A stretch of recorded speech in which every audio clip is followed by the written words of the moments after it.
don't watch it at home. Go and watch it at theaters. You feel the emotions, and you also feel like how the father is talking to his son.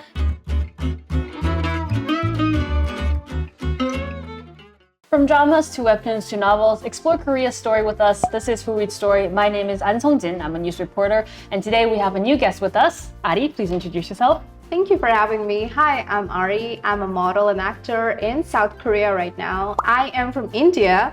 I guess you all know about India, and nice to meet you all. I'm so excited to be on the show. Thank you for having me. Great to have you. It's exciting to talk about today's episode, especially with your background being from India. Yeah. And the piece that we'll be talking about from today is King of King, which has been ranking a new milestone in Korean animation. Now, to give a brief description or plot of this movie itself, it basically delineates the life of Jesus Christ from birth to resurrection. Could you briefly describe what the exact plot is about of the movie? So this movie is really amazing. I would recommend everyone to just go and kind of see it. The first thing that I want to say, this movie is actually taken from Charles Dickens' short stories. It's called Love of Our Lord.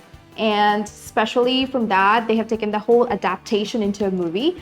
And this story is about life of Jesus Christ and everybody who believes, and what is the faith, how about forgiveness, and how we should always believe the Lord. It's a beautiful movie, and especially Charles Dickens is talking with his son Walter about how the historic events in the life of Jesus Christ unfold. It's amazing to watch it. You should definitely watch it. Right, so you just basically gave an in-depth description to our viewers who may have not known about the story itself.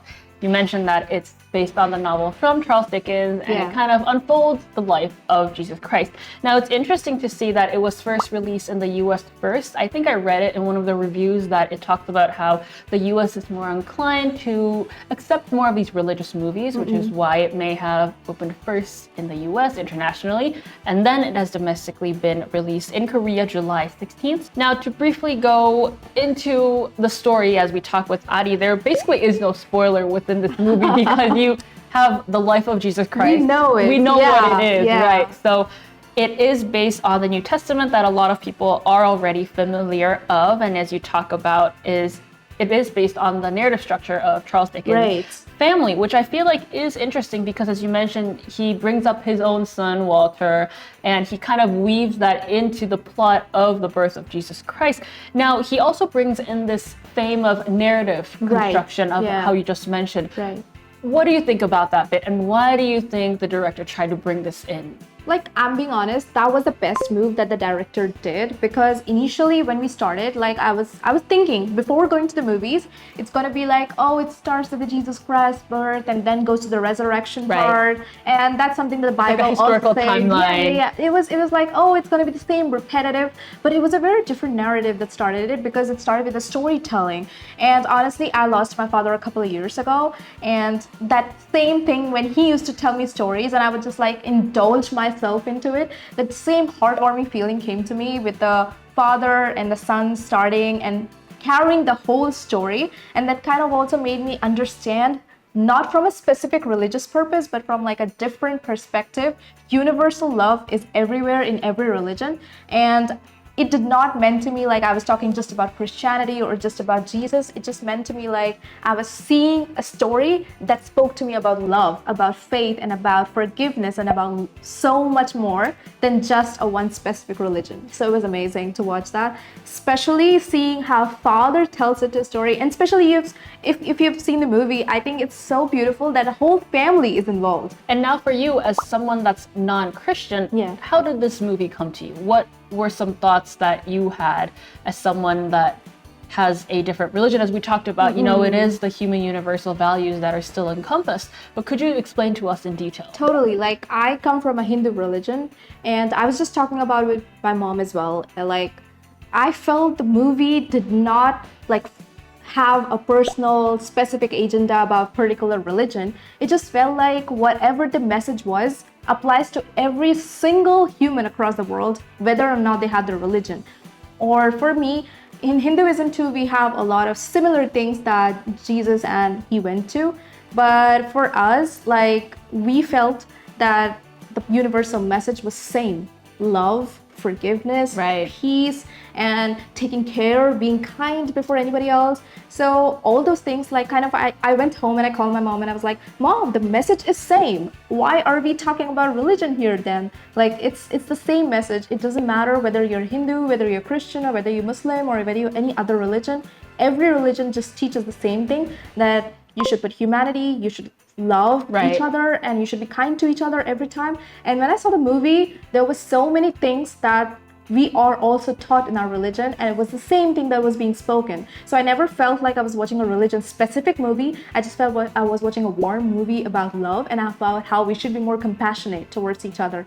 So it doesn't matter whether you're which religion, or whether even if you don't follow a religion, it just speaks to you as a human how you should be. So I felt very amazing watching the movie, even though I was a non-Christian and everybody in the room was almost Christian. Right. Watching the movie, and Right. I just felt so happy while watching, and I was like, I believe in this totally. So it kind of made me more compassionate towards other people now. Right, and I think the movie does a good job approaching the viewers who are potentially not open to Christianity, Yeah. because it comes with all these universal human values, whether it be, as you mentioned, humanity, forgiveness, love. And like I said, before going into the movie, I was like, oh, it's gonna be the same Jesus Christ movie. I know it. Why am I gonna watch it? And then I took the ticket and I was like, just let's see it. And then when I saw it, and I was like, I love this movie. It's so good because it teaches similar things. It's not like forcing you to believe in one thing. It's just forcing you to believe in everything that's beautiful, whether it's love or whether it's forgiveness. It just teaches you how to be a warm and compassionate human being. Right, So that's exactly. the major message I got from the movie. And never doubt. That was my favorite part of the movie. Right. Today we've talked about King of Kings and its universal messages, regardless of the religion, whether it be Christianity, Hinduism, where Ari has a background in Buddhism, all sorts of religions. And it's more so about the universal humanity values. Now for you, you've already talked a lot about it, but why would you recommend this piece? Well, to be honest, if I have to tell people, see, there has been so much rush in life nowadays, and we just need to get away to understand what exactly are we doing and what values do we need to pursue as a human being. And when we see this movie, and there are so many people who in this world have different religion practices, and not everybody has like same religion practices, but the value, the motives, or the message, it's same across every religion. So when we see this movie, especially as a Hindu, when I saw this movie, it just spoke to me so many ways that I have forgotten.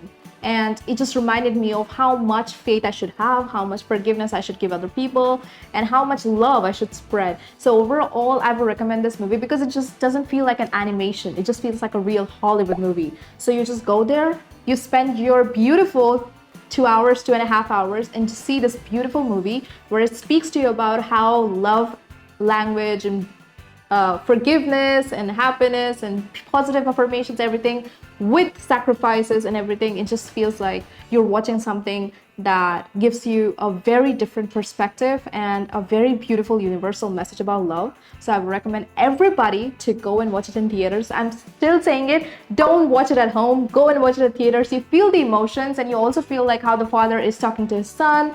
So you just feel familiar vibe, you feel religious vibe, and you feel universal love. So I mean, who doesn't want to feel that, right?